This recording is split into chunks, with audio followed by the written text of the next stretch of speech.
Welcome বন্ধুরা।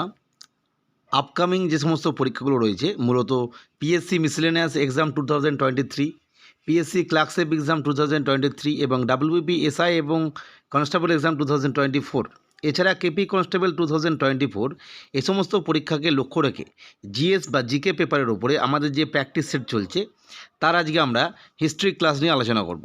আমাদের আজকের হিস্ট্রি ক্লাস হচ্ছে ভারতের স্বাধীনতা সংগ্রামের ওপর ইতিহাস, তার সেট 3 কোশ্চেন সেট। মূলত আমাদের টার্গেট রয়েছে 500টি প্রশ্ন এই সেটে আলোচনা করা, মানে এই সিরিজে তারই সেট 3 নিয়ে আমরা হাজির হয়েছি। এই যে সেট 3 কোশ্চেনগুলো মূলত যে সমস্ত প্রিভিয়াস ইয়ার কোশ্চেন এসে এই সমস্ত পরীক্ষায় সেখান থেকে নেওয়া হয়েছে এবং তার ওপর ভিত্তি করে সে সমস্ত চ্যাপ্টার থেকে আরও কিছু প্রশ্ন এর সঙ্গে অ্যাড করা হয়েছে। তাই প্রত্যেকেই বলবো যারা এই সমস্ত পরীক্ষার জন্য প্রিপারেশান নিচ্ছেন এবং বাড়িতে পড়াশোনা করছেন তারা অবশ্যই সময় পেলে জাস্ট কিপ করে করে প্রশ্ন উত্তরগুলো দেখে রাখুন, কারণ এখান থেকে কিন্তু আপনি প্রশ্ন কমন পেতে পারেন। যাই হোক, এরপর আজকে আমরা আসবো মূল আলোচনা সেটে। আজকের সেটের প্রথম প্রশ্ন, জাতীয় কংগ্রেসের প্রথম মহিলা সভাপতি কে ছিলেন? Option A Annie Besant, option B Sarojini Naidu, option C Nellie Sengupta, and D Padmaja Naidu. জাতীয় কংগ্রেস অর্থাৎ ইন্ডিয়ান ন্যাশনাল কংগ্রেস, এই জায়গাটা খুব ইম্পর্টেন্ট এবং এখান থেকে প্রতিটি পরীক্ষায় প্রশ্ন আসবে। সেই সমস্ত প্রশ্নগুলো কিন্তু আপনাদেরকে প্র্যাকটিস করতে গেলে অবশ্যই আইএনসিটা ভালো করে পড়তে হবে। তাহলে জাতীয় কংগ্রেসের প্রথম মহিলা সভাপতি যেহেতু বলেছে, শুধু আজকের উত্তর হবে অবশ্যই option A Annie Besant. Annie Besant জাতীয় কংগ্রেসের প্রথম সভাপতি হিসেবে নির্বাচিত হন 1917 সালে। এটাই ছিল ভারতবর্ষের জাতীয় কংগ্রেসের ইতিহাসে প্রথম মহিলা সভাপতি। ইম্পর্টেন্ট ব্যাপার হচ্ছে সরোজিনী নাইডু কিন্তু জাতীয় কংগ্রেসের সভাপতি হয়েছিলেন, তিনি হয়েছিলেন 1925 সালে। কারণ আমরা জানি যে মহাত্মা গান্ধী প্রথমবারের জন্য 1924 সালে প্রথমবারের জন্য সভাপতি হলেন, মানে প্রথমবার মানে ওটাই শেষ, একবারই হয়েছিলেন বেলগাঁও অধিবেশনে। ঠিক পরের বছরে সরোজিনী নাইডুকে কিন্তু আইএনসির সভাপতি করা হয়। আর নেলি সেনগুপ্ত তিনি হয়েছিলেন 1933 সালে ক্যালকাটা সেশনে। তিনজনাই কিন্তু জাতীয় কংগ্রেসের সভাপতি হয়েছিলেন। ফলে আমরা বুঝতেই পারছি যেহেতু প্রথম বলেছে সেহেতু উত্তর হবে অ্যানি বেসান্ত। যদি বলতো ভারতীয় হিসাবে প্রথম কে হয়েছিলেন তখন হবে সরোজিনী নাইডু, কারণ আপনি বুঝতেই পারছেন পরবর্তী ক্ষেত্রে 1925 সালে তিনি হলেন। এবং যদি বলে বাঙালি হিসাবে প্রথম কে হন তখন হবে নেলি সেনগুপ্ত বা লিলি সেনগুপ্ত, সেটা হচ্ছে 1933 সালে। নেক্সট আমরা আসবো 2 নম্বর প্রশ্নে। 2 নম্বর প্রশ্ন, সিপাহী বিদ্রোহের সময় মোগল সম্রাট কে ছিলেন? আমরা জানি যে সিপাহী বিদ্রোহ যখন হয় সেই সময় কিন্তু লাস্ট মোগল সম্রাট ছিলেন, তারপরে আমরা জানি আর মোগল সম্রাট যে ঔরঙ্গজেবের পরের যে বংশধর সেটা পুরোপুরি বিলুপ্ত হয়ে যায়। সেই মোগল সম্রাট কে ছিলেন এবং যিনি ছিলেন ওই সিপাহী বিদ্রোহের সময় রাজা, অর্থাৎ সেই বিদ্রোহ তার নামেই কিন্তু শুরু হয়েছিল। অপশন এ প্রথম বাহাদুর শাহ, অপশন বি দ্বিতীয় বাহাদুর শাহ, অপশন সি প্রথম শাহ আলম, অ্যান্ড ডি দ্বিতীয় আলমগীর। মনে রাখতে হবে এই সিপাহী বিদ্রোহের সময় কিন্তু মোগল সম্রাট ছিলেন দ্বিতীয় বাহাদুর শাহ বা বাহাদুর শাহ সেকেন্ড, বা একে বলা হয় বাহাদুর শাহ জাফর, এই নামেও ডাকা হয়। অনেক সময় দ্বিতীয় না থেকে বাহাদুর শাহ জাফর থাকতে পারে। ফলে আমরা বুঝতেই পারলাম সিপাহী বিদ্রোহের সময় মোগল সম্রাট ছিলেন দ্বিতীয় বাহাদুর শাহ, এবং যদি প্রশ্ন আসতো শেষ মোগল সম্রাট ঔরঙ্গজেবের পর তখন কিন্তু ইনার নামই হতো, কারণ এরপরে কিন্তু মোগল সম্রাটের কোনো অস্তিত্ব আর ছিল না। যদিও আমরা জানি পরবর্তী সময়ে যে দ্বিতীয় শাহ আলমের কাছ থেকে যখন দেওয়ানি লাভ হলো তারপর মোগল সম্রাটের যে অস্তিত্ব একেবারেই ছিল না, নাম সর্বস্ব ছিল, ঠিক সিপাহী বিদ্রোহের পর সেইটুকুনি একেবারে বিলুপ্ত হয়ে গেল। তাহলে আজকের উত্তর দ্বিতীয় বাহাদুর শাহ। আর সিপাহী বিদ্রোহের সময় ইম্পর্টেন্ট যে ফ্যাক্ট সেটা হচ্ছে সিপাহী বিদ্রোহের ক্ষেত্রে আমরা জানি যে বিভিন্ন জায়গা থেকে বিভিন্নজন নেতৃত্ব দিয়েছিলেন। সেই লিডারগুলোর নাম কিন্তু প্রশ্ন আসতে পারে, যে কানপুর থেকে কে দিয়েছিলেন নেতৃত্ব, বিহার থেকে কে দিয়েছিলেন নেতৃত্ব, মিরাট থেকে কে নেতৃত্ব দিয়েছিলেন, এরকম প্রশ্ন আসে। নেক্সট আমরা আসবো পরবর্তী প্রশ্ন, অর্থাৎ 73 নম্বর প্রশ্ন। আজকের সেটের 53 নম্বর প্রশ্ন, রেলওয়ে বোর্ড কত সালে তৈরি হয়?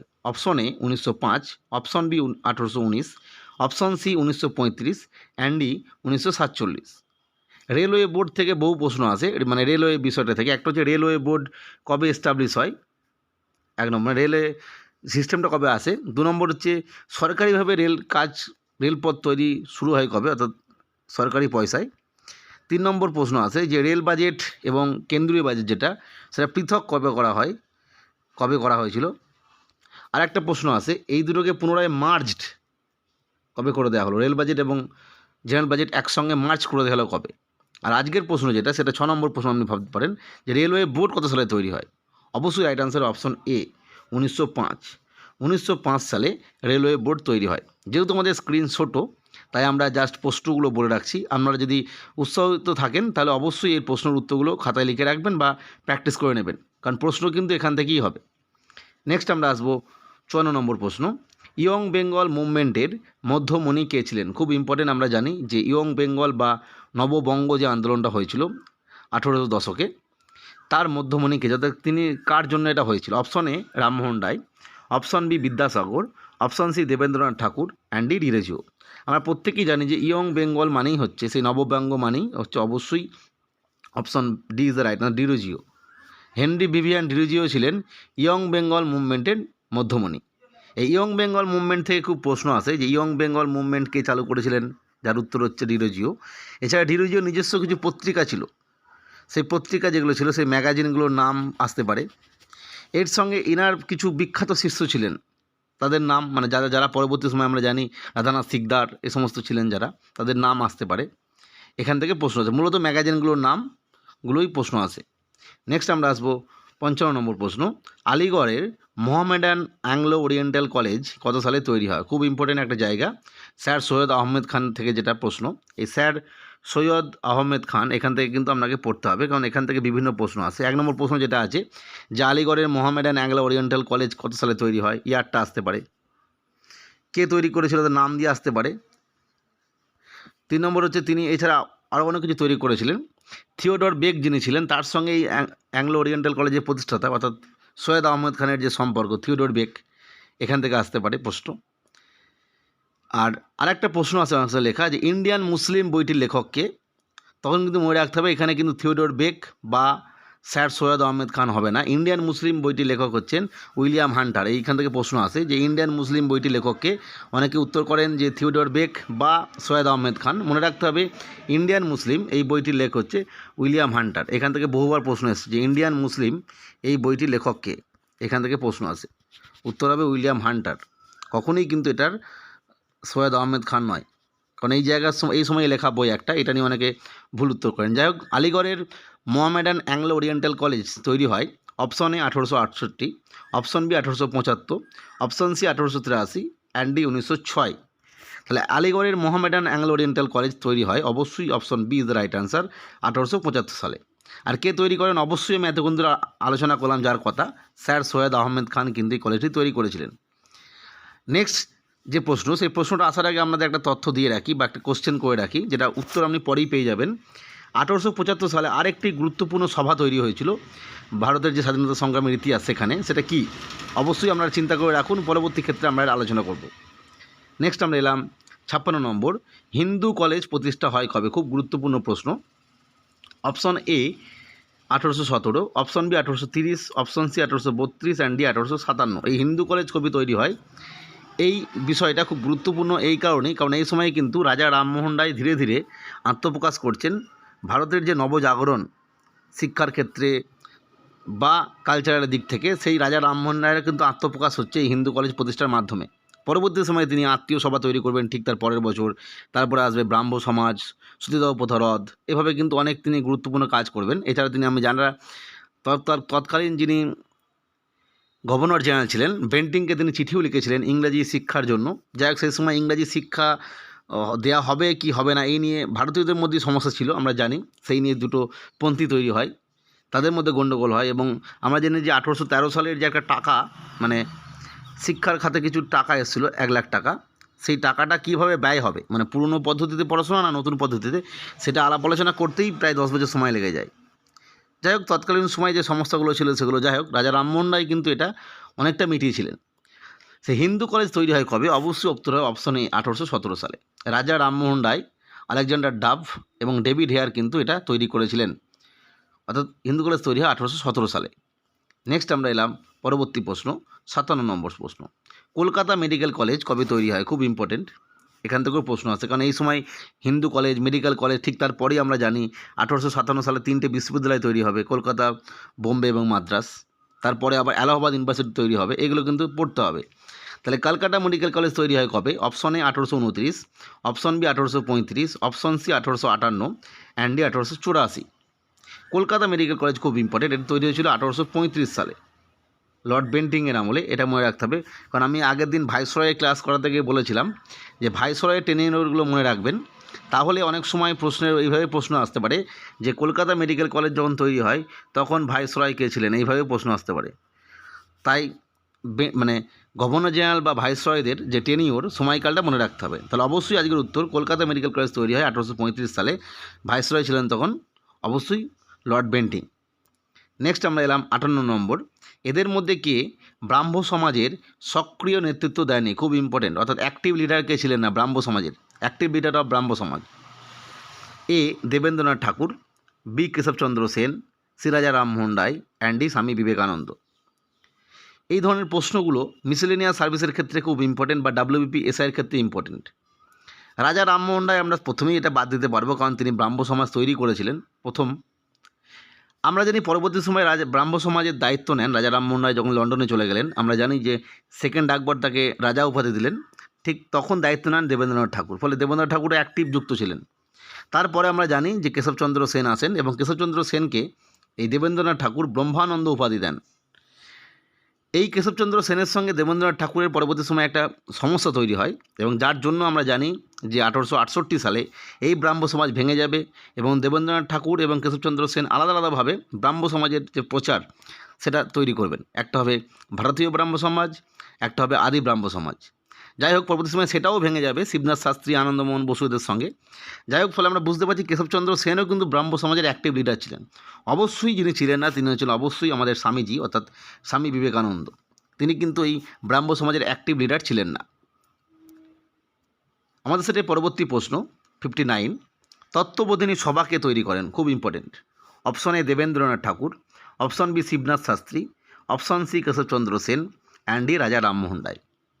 এই তত্ত্ববোধিনী সভার সঙ্গে একটা বিষয় গুলিয়ে যায়, সেটা হচ্ছে আত্মীয় সভা। তত্ত্ববোধিনী সভা এবং আত্মীয় সভা কিন্তু এক নয়, মনে রাখতে হবে। এই আত্মীয় সভারই পরবর্তী ধাপ অনেকে বলে সেটা হচ্ছে ব্রাহ্ম সমাজ। যাই হোক, আত্মীয় সভা যদি বলতো তখন তো রাজা রামমোহন রায়, আর তত্ত্ববোধিনী সভা মতো রাখবেন দেবেন্দ্রনাথ ঠাকুর। দেবেন্দ্রনাথ ঠাকুর হচ্ছেন তত্ত্ববোধিনী সভা, আর রাজা রামমোহন রায় হচ্ছে আত্মীয় সভা। এইভাবে মনে রাখবেন। নেক্সট আমরা আসবো পরবর্তী প্রশ্ন, আজকের সেটের 60 নম্বর প্রশ্ন, আর্য সমাজ কবে তৈরি হয়? খুব important. Option A 1870, option B 1875, option C 1876, and D 1880। আমি একটু আগে বলছিলাম যে sir Syed Ahmed Khan Anglo Oriental college যবে তৈরি করলেন, ঠিক সেই সময় তৈরি হলো আর্য সমাজ। তাহলে বুঝতেই পারছেন রাইট অ্যান্সার অপশন বি 1875। আর্য সমাজ, ব্রাহ্ম সমাজ, প্রার্থনা সমাজ, থিওজফিক্যাল সোসাইটি, এইগুলো খুব ইম্পর্টেন্ট। এদের প্রতিষ্ঠাতাকে এবং ইয়ারটাকে, অর্থাৎ কে তৈরি করেছিল এবং কোন সালে তৈরি হয়েছিল, অর্থাৎ ইয়ার অফ এস্টাবলিশমেন্ট এবং লিডার, এখান থেকে প্রশ্ন আসে। ব্রাহ্ম সমাজ, প্রার্থনা সমাজ, থিওজফিক্যাল সোসাইটি, আর্য সমাজ, এগুলো দেখে রাখবেন। নেক্সট আমরা এলাম 61 নম্বর প্রশ্ন, এদের মধ্যে কে হিন্দু কলেজ প্রতিষ্ঠার সঙ্গে যুক্ত ছিলেন না? আমি একটু আগেই বুঝালাম যে হিন্দু কলেজের প্রতিষ্ঠার সঙ্গে কারা কারা যুক্ত ছিলেন। Option A Alexander Duff, option B David Hare, option C Raja Rammohan Roy, and D Vidyasagar. এই উত্তরটা বিশ্লেষণ করার আগে বলে রাখি, আমরা আমাদের এই চ্যানেলে শুধুমাত্র হিস্ট্রির উপর প্র্যাকটিসের আলোচনা করছি তা নয়, আমরা ইংলিশ যে ক্ষেত্রে লাগে, ম্যাথ, জিওগ্রাফি, পলিটি এবং ইকোনমিক্স, এছাড়া জেনারেল সায়েন্সেরও কিছু কোশ্চেন আমরা আলোচনা করছি, এবং জিওগ্রাফি, অর্থাৎ প্রতিটি জিএসের যে পেপারগুলো থাকে, মানে যে সমস্ত জায়গা থেকে প্রশ্ন আসে সেগুলো আমরা আলোচনা করছি। অবশ্যই যদি আমাদের ভিডিওগুলো দেখে ভালো লাগে তাহলে সেগুলো অবশ্যই দেখবেন, আর আজকের ভিডিও যদি ভালো লাগে অবশ্যই চ্যানেলটিকে সাবস্ক্রাইব করে একটা লাইক করে দেবেন। যাই হোক, এরপরে আজকে আমরা আসবো এদের মধ্যে কে হিন্দু কলেজ প্রতিষ্ঠার সঙ্গে যুক্ত ছিলেন না। যদি আমরা প্রতিটি মহাপুরুষদের জীবনী মনে রাখতে পারি, এটা মনে রাখতে হবে জন্ম এবং মৃত্যু সাল, তাহলে উত্তরটা আমরা পারবো। আমরা যদি জানি যে হিন্দু কলেজ কবে তৈরি হয় 1817, আর বিদ্যাসাগর কিন্তু এই সময় ছিলেন না আমরা জানি, ফলে আমরা বুঝতেই পারছি এখানে প্রথমেই বিদ্যাসাগর হবে না, একদম চোখ বুঝে যদি আমরা জানা থাকে।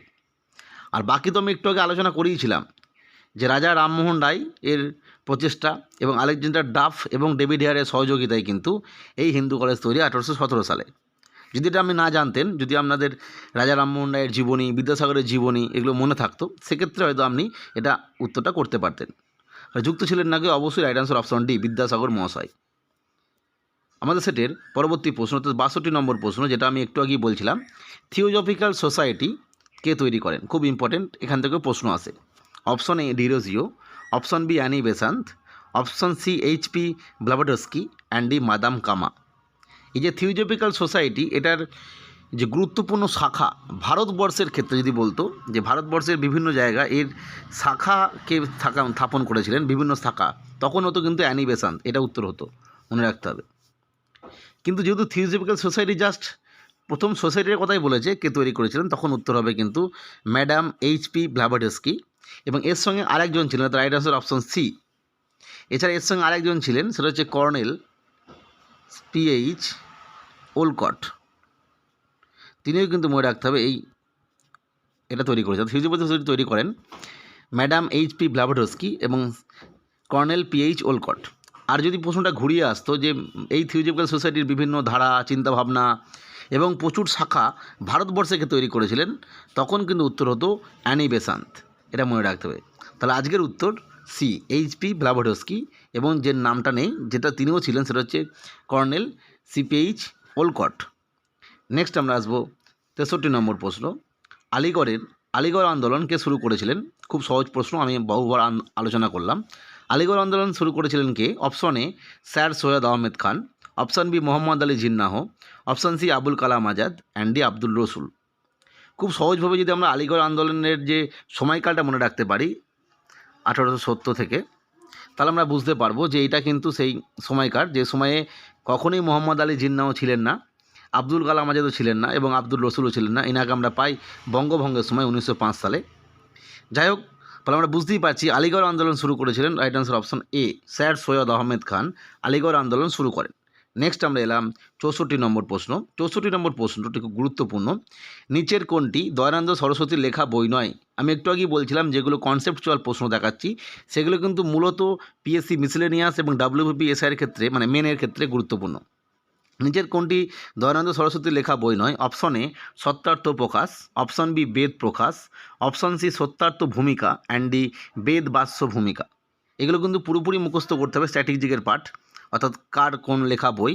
সেক্ষেত্রে এই সত্যার্থ ভূমিকা যে বইটি রয়েছে, অবশ্যই এই বইটি কিন্তু দয়ানন্দ সরস্বতীর লেখা নয়। অর্থাৎ দয়ানন্দ সরস্বতী লিখেছিলেন সত্যার্থ প্রকাশ, বেদ প্রকাশ এবং বেদ বাস্য ভূমিকা। নেক্সট আমরা এলাম 65 নম্বর প্রশ্ন। এই 65 নম্বর প্রশ্নটাও ব্রাহ্ম সমাজের একটা পার্ট হিসাবে ভাবতে পারেন। সেটা হচ্ছে নববিধান ব্রাহ্ম সমাজ কে তৈরি করেন, বা শুধু নববিধান বলেও আসতে পারত। Option A Raja Rammohan Roy, option B Keshabchandra Sen, option C Debendranath Thakur and D Anandamohan Shastri. আমি একটু আগেই বলছিলাম যে ব্রাহ্ম সমাজের ক্ষেত্রে বহুবার স্প্লিট হয়েছিল। প্রথম রাজা রামমোহন রায় চলে যাওয়ার পর কেশবচন্দ্র সেন এবং দেবেন্দ্রনাথ ঠাকুরের মধ্যে সমস্যা হয়। পরবর্তী সময়ে কেশবচন্দ্র সেন এবং তার যে অনুগামী ছিল যারা আনন্দমোহন শাস্ত্রী, শিবনাথ শাস্ত্রী, এদের মধ্যে, তখন তিনি এই কেশবচন্দ্র সেন নববিধান ব্রাহ্ম সমাজ তৈরি করেন। অর্থাৎ right answer option B Keshabchandra Sen. এই কেশবচন্দ্র সেনের নববিধান ব্রাহ্ম সমাজ, এদের আন্দোলনের ফলেই কিন্তু একটা আইন তৈরি হয় সেই সময়, 3 আইন পাস হয়, যেটা হচ্ছে 1872 সালে 3 আইন বলতো সেটাকে। এটা কি, এটার মাধ্যমে কি করা হয় না, বাল্যবিবাহ বন্ধ করে দেওয়া হয়, বহু বিবাহ বন্ধ করে দেওয়া হয় এবং তার বদলে চালু করা হয় বিধবা বিবাহ। অর্থাৎ খারাপ প্রথাগুলোকে বন্ধ করে সুপ্রথা চালু করা হয় এই নববিধান ব্রাহ্ম সমাজের যে আন্দোলনের ফলে। সেটা হচ্ছে 3 আইন, আর এটা করেছিলেন কেশবচন্দ্র সেন। নেক্সট আমরা এলাম 66 নম্বর প্রশ্ন। ভারত সভা কত সালে তৈরি করা হয়, অর্থাৎ ইন্ডিয়ান অ্যাসোসিয়েশন যেটা, সেটা? Option A 1876, option B 1887, option C 1884 and D 1890। মনে রাখতে হবে ইন্ডিয়ান অ্যাসোসিয়েশন বা ভারত সভা তৈরি হয় কিন্তু 1876 সালে। ভারত সভা খুব ইম্পর্টেন্ট, কারণ এটা তৈরি করেছিলেন কে? এসএনবি, সুরেন্দ্রনাথ ব্যানার্জি। এই ভারত সভা ইন্ডিয়ান ন্যাশনাল কংগ্রেসের সঙ্গে মার্জড হয়ে যায় 1886 সালে, অর্থাৎ জাতীয় কংগ্রেসের দ্বিতীয় অধিবেশনে সেকেন্ড সেশনে কিন্তু মার্জড হয়েছিল। এখান থেকে প্রশ্ন আসে যে ভারত সভা জাতীয় কংগ্রেসের সঙ্গে মার্জড হয় কবে, এবং এই মার্জড যখন হলো সেই সময় যিনি গুরুত্বপূর্ণ ভূমিকা নিয়েছিলেন মার্জড হওয়ার জন্য, তিনি হচ্ছেন দাদাভাই নওরোজি। দাদাভাই নওরোজি কিন্তু এই সময় গুরুত্বপূর্ণ ভূমিকা নিয়েছিলেন এই মার্জড প্রক্রিয়াটার জন্য, এবং সেই জন্যই সেকেন্ড সেশনের প্রেসিডেন্ট হয়েছিলেন দাদাভাই নওরোজি। খুব ইম্পর্ট্যান্ট, এখান থেকেও প্রশ্ন আসে সেকেন্ড সেশনের প্রেসিডেন্ট কে ছিলেন। আর ভারত সভার আরেকটা ইম্পর্টেন্ট ফ্যাক্ট হচ্ছে ভারত সভার জন্যই সিভিল সার্ভিসে সেই সময় কী করা হচ্ছিল, বয়স ক্রমশ কমানো হচ্ছিল, ম্যাক্সিমাম এজ লিমিট। প্রথমে 23, তারপরে 21, 22, 19, 18 এভাবে কমানো হচ্ছিল। এই ভারত সভা কিন্তু এই নিয়ে তীব্র আন্দোলন করে তুলেছিল এবং যার জন্যই কিন্তু আপার এজ লিমিটটা বাড়ানো হয়েছিল। নেক্সট আমরা এলাম পরবর্তী প্রশ্ন, 67 নম্বর প্রশ্ন। ভারতের জাতীয় কংগ্রেসের দ্বিতীয় অধিবেশনে সভাপতি কে ছিলেন? খুব ইম্পর্টেন্ট এবং যেটা একটু আগে আমি আলোচনা করলাম। Option B Dadabhai Naoroji, option B Umeshchandra Banerjee, option C Firoz Shah Mehta, and D Sarojini Naidu. তাহলে ভারতের জাতীয় কংগ্রেসের দ্বিতীয় অধিবেশন আমি একটু আগেই বললাম যে আইএনসির সঙ্গে ভারত সভা বা ইন্ডিয়ান অ্যাসোসিয়েশন মার্জড হয়ে গেল 1886 সালে, দ্বিতীয় অধিবেশন যেটা 1886। অর্থাৎ আমরা বুঝতেই পারছি যে এই সময় সভাপতি ছিলেন দাদাভাই নৌরোজি, কারণ দাদাভাই নৌরোজি এই বিষয়ে গুরুত্বপূর্ণ ভূমিকা নিয়েছিলেন, সুরেন্দ্রনাথ ব্যানার্জিকে বোঝাতে সচেষ্ট হয়েছিলেন, যেহেতু এটা একটা ইতিহাস আছে বড়। যাই হোক, এভাবে মনে রাখবেন যে দ্বিতীয় কংগ্রেসের দ্বিতীয় অধিবেশনে সভাপতি হয়েছিলেন দাদাভাই নৌরোজি এবং এই সময়ই আইএনসির সঙ্গে, জাতীয় কংগ্রেসের সঙ্গে ভারত সভা যুক্ত হয়ে যায়। এখান থেকেও প্রশ্ন আসে। আর উমেশচন্দ্র ব্যানার্জি তো প্রথম যে সেশন হয়েছিল জাতীয় কংগ্রেসের, তার সভাপতি ছিলেন। ফিরোজ শাহ মেহতা সেকেন্ড মুসলিম হিসাবে জাতীয় কংগ্রেস সভাপতি হয়েছিলেন। আর সরোজিনী নাইডু তো আমরা একটু আগে আলোচনা করলাম, তিনি প্রথম ভারতীয় হিসাবে অর্থাৎ ইন্ডিয়ান ওম্যান হিসাবে তিনি জাতীয় কংগ্রেস সভাপতি হয়েছিলেন, 1925 সালে ইনি হয়েছিলেন। নেক্সট আমরা এলাম 68 নম্বর প্রশ্ন। কলকাতা ব্রিটিশ ভারতের রাজধানী ছিল অপশন এ 1910 সাল পর্যন্ত, অপশন বি 1911 সাল পর্যন্ত, অপশন সি 1905 সাল পর্যন্ত, অ্যান্ড ডি 1947 সাল পর্যন্ত। আমরা জানি যে সেই যে লর্ড হার্ডিঞ্জের ওপর বোমা নিক্ষেপ, রাসবিহারী বসু এবং বসন্ত বিশ্বাসের যে গল্প, সেখানে আমরা বুঝতেই পারছি যে ভারতবর্ষ যে বঙ্গভঙ্গ হয়ে গেল, মানে বঙ্গভঙ্গ রদ হলো, অ্যানাল্ড হয়ে গেল, সেটা হচ্ছে 1911। এবং এই 1911 সাল পর্যন্তই কলকাতা রাজধানী ছিল ব্রিটিশ ভারতের। অর্থাৎ আমরা বুঝতেই পারছি রাইট আনসার অপশন বি, 1911 সাল পর্যন্ত কলকাতা ব্রিটিশ ভারতের রাজধানী ছিল।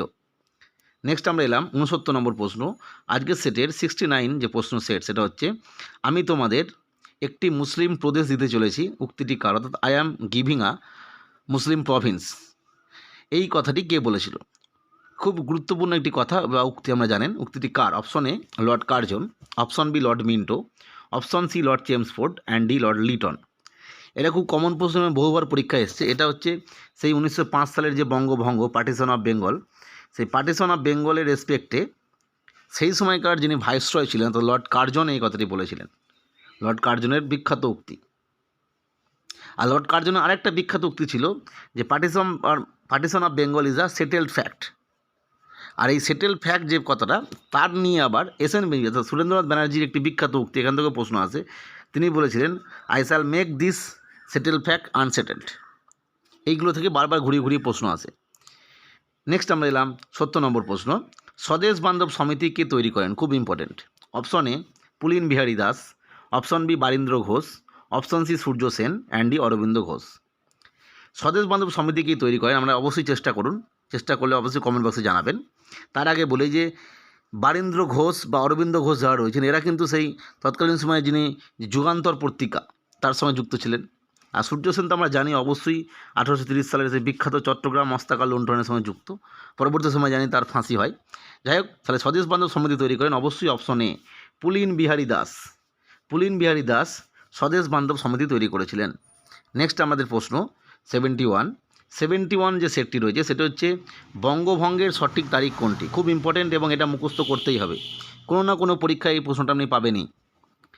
অপশন এ 16ই অক্টোবর 1905, অপশন বি 29শে March 1905, option C 1 July 1905, D 14ই আগস্ট 1905। উত্তরটা বলার আগে যেটা বলা দরকার, বঙ্গভঙ্গের সঠিক তারিখ, অসহযোগ আন্দোলন, আইন অমান্য আন্দোলন, ভারত ছাড়ো আন্দোলনের সঠিক তারিখ, ডান্ডি মার্চের সঠিক তারিখ, শেষ হবার তারিখ, এগুলো কিন্তু অবশ্যই মুখস্থ করবেন, কোনো না কোনো একটা তারিখ দিয়ে প্রশ্ন আসবেই।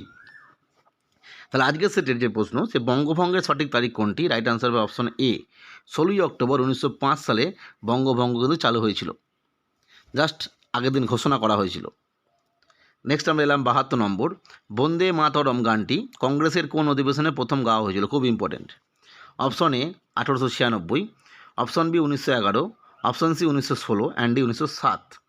বন্দে মাতরম গান এবং ভারতের যেটা জাতীয় সঙ্গীত বর্তমানে জনগণ মন অধিনায়ক জয় হে, এই ভারত ভাগ্য বিধাতা যেটা, সেই গানটি কবে গাওয়া হয়েছিল? এই দুটো থেকে প্রশ্ন আসে। মনে রাখতে হবে 1911 সালে প্রথম জনগণ গাওয়া হয়, জনগণ গানটি গাওয়া হয়েছিল, এটা ছিল ক্যালকাটা সেশন অর্থাৎ কলকাতা অধিবেশন।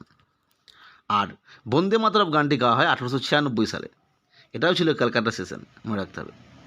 আর 1916টা খুব ইম্পর্টেন্ট আইএনসির ক্ষেত্রে, জাতীয় কংগ্রেসের ক্ষেত্রে। এই সময় লখনৌ চুক্তি হয়। এছাড়া জাতীয় কংগ্রেসের যে নরমপন্থী এবং চরমপন্থীদের মিলন, সেটা এই সময় ঘটে। ঠিক এর পরের বছর 1917 সালে কিন্তু অ্যানি বেসান্ট তিনি সভাপতি হলেন। আর 1907 হচ্ছে সুরাট ভাঙন, অর্থাৎ এই যে নরমপন্থী চরমপন্থী মিল হলো 1916 সালে, সেই ভাঙনটা ঘটেছিল 1907 সালে, যখন যেটা আসলে সুরাটে হয়েছিল অধিবেশনটা, যেটাকে সুরাট স্প্লিটও বলা হয়। নেক্সট আমরা এলাম 73 নম্বর প্রশ্ন। হোম রুল লীগ কে তৈরি করেন? খুব important. Option A Lala Lajpat Rai, option B Bal Gangadhar Tilak, option C Bipin Chandra Pal and D Surendranath Banerjee. Home rule লীগটা ইম্পর্টেন্ট, এবং হোম রুল লীগ বা হোম রুল আন্দোলন যখনই থাকবে আপনি দুজনের নাম খুঁজবেন। একজন হচ্ছে বাল গঙ্গাধর তিলক আর একটা হচ্ছে অ্যানি বেসান্ট। দুজনের নামই কিন্তু হোম রুল মুভমেন্টের থেকে প্রশ্ন আসে। যেহেতু এখানে অ্যানি বেসান্ট কোথাও নেই, ফলে আমরা চোখ বুঝে বাল গঙ্গাধর তিলকে উত্তর করে দেবো। হোম রুল লীগ কে তৈরি করেন? যদি কোনো জায়গাতে কোনো অপশনে ABCDর মধ্যে বাল গঙ্গাধর তিলকও আছে এবং অ্যানি বেসান্ত আছে, তাহলে আপনি বাল গঙ্গাধর তিলকই করবেন। আর যদি অপশন এরকম থাকে যে A এবং B, তখন আপনি অ্যানি বেসান্ত এবং বাল গঙ্গাধর তিলক দুটোই করবেন। যাই হোক, এটা বলার উদ্দেশ্য হচ্ছে এটাই, বেশিরভাগ পরীক্ষায় হোম রুল লীগকে তৈরি করেন তখন প্রশ্নেতে বাল গঙ্গাধর তিলকটা কি উত্তরটা নেয় অ্যানি বেসান্ত থাকা সত্ত্বেও। যাই হোক, আমি পুরো বিষয়টা আজকে বোঝালাম। নেক্সট এলাম 74 নম্বর প্রশ্ন। পাঞ্জাব কেশরী বা শের-ই পাঞ্জাব নামে কে পরিচিত? Option A Ranjit Singh, option B Lala Lajpat Rai, option C Ajit Singh and D Bhagat Singh. খুব সহজ প্রশ্ন এবং এই ধরনের নাম থেকে প্রশ্ন আসবেই, আপনারা দেখে রাখবেন। তাহলে পাঞ্জাব কেশরী বা শের-ই পাঞ্জাব নামে পরিচিত ছিলেন অবশ্যই option B is the right answer, অর্থাৎ লালা লাজপত রায় শের-ই পাঞ্জাব নামে পরিচিত ছিলেন। নেক্সট আমরা এলাম 75 নম্বর প্রশ্ন। গদর পার্টি কাকে হত্যা করতে চেয়েছিল? খুব ইম্পর্টেন্ট। আমরা জানি যে সান ফ্রান্সিসকোকে, যেটা নর্থ আমেরিকায় অবস্থিত, 1913 সালে এই গদর পার্টি তৈরি হয়। এটা নিয়ে বহু প্রশ্ন আসে। গদর শব্দের অর্থ কী, কে তৈরি করেছিলেন, যাই হোক এগুলো দেখে রাখবেন। আজকের প্রশ্ন, গদর পার্টি কাকে হত্যা করতে চেয়েছিলেন? অপশন এ কিংসফোর্ডকে। আমরা জানি যে কিংসফোর্ড সে অত্যাচারী ম্যাজিস্ট্রেট, যার জন্যই আমাদের ক্ষুদিরাম বসু এবং প্রফুল্ল চাকির মৃত্যুবরণ করতে হয়। এছাড়া ছিল টেগার্ডও ছিলেন অত্যাচারী একজন শাসক বাংলার সেই সময় বড়লাট। এছাড়া যে হার্ডিঞ্জ ছিল সেই সময়কার যিনি ভাইসরয়, এবং মিন্টো মানে তার আগেই যিনি ভাইসরয় ছিলেন, তার মিন্টোর পরই আছে হার্ডিঞ্জ। মনে রাখতে হবে গদর পার্টি হত্যা করতে চেয়েছিলেন right answer option C Lord হার্ডিঞ্জকে। যাক, এটাও একটা প্রিভিয়াস ইয়ার কোশ্চেন থেকে নেওয়া হয়েছে। মূলত আমরা আজকে আরও 25টি প্রশ্ন, অর্থাৎ 75 প্রশ্ন সেটে এলাম, কোশ্চেন নাম্বার এলাম। আমরা ধীরে ধীরে কিন্তু 500টি প্রশ্ন আলোচনা করব। এই ধরনের আরও ভিডিও পেতে অবশ্যই আমাদের চ্যানেলটিকে সাবস্ক্রাইব করে রাখবেন। আজকের ভিডিও দেখার জন্য প্রত্যেককে অসংখ্য ধন্যবাদ।